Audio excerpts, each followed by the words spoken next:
তোমরা অনেকেই আমাকে জিজ্ঞেস করেছিলে যে এই ভেজ বিরিয়ানির দোকানটা ঠিক কোথায়, তো চলো দেখা যাক। এই রসরাজের সামনে দিয়ে ঠিক এই পেছন দিকটাতেই গেট থেকে ঢুকেই কিছুটা গিয়েই এই দেখো নন্দরানী কিচেন, এই ভেজ বিরিয়ানির দোকানটা। আর দেখো কাকিমা এখানে রান্না বান্না করছিল। আর ফার্স্টেই আমি নিয়ে নিয়েছিলাম রাধাবল্লভী আর হচ্ছে চানা মশলা।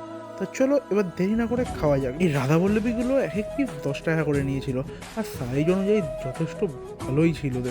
আর এবার চলো দেরি না করে, এত গরম গরম দিয়েছিল, এবার খাওয়া যাক। আর ফার্স্টের বাইটটা মুখে নিয়ে যা মনে হয়েছিল যে বিষয়টা আমার মোটামুটি লেগেছে, মানে খুব একটা হেবক কিছু তো লাগেনি। যাই হোক, গরম গরম খেতে জাস্ট ভালো লাগছিল এই আর কি। আর এবার দ্বিতীয়বার মুখে নিয়ে আরেকবার ঠিকভাবে বোঝার জন্য, আর এখানে টেস্ট অনুযায়ী বলবো যে চানাটা ভালো হয়েছিল। এবার মেন কোর্সে অলওয়েজ আমার ফেভারিট বিরিয়ানি, আর এইখানে বিরিয়ানির হাঁড়ির ঢাকনাটা সরানোর পর যা সুন্দর একটা গন্ধ বেরিয়েছিল গাইস, তা বলার মতো না। আর 2 পিস আলু দিয়ে এবার রাইস একজনের জন্য যা দেয় যথেষ্ট পরিমাণের হয়ে যায়।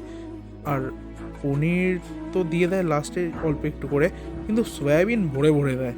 পনিরটাও যদি একটু ওরকম ভরে ভরে দিত ভাই খুশি হতাম সিরিয়াসলি।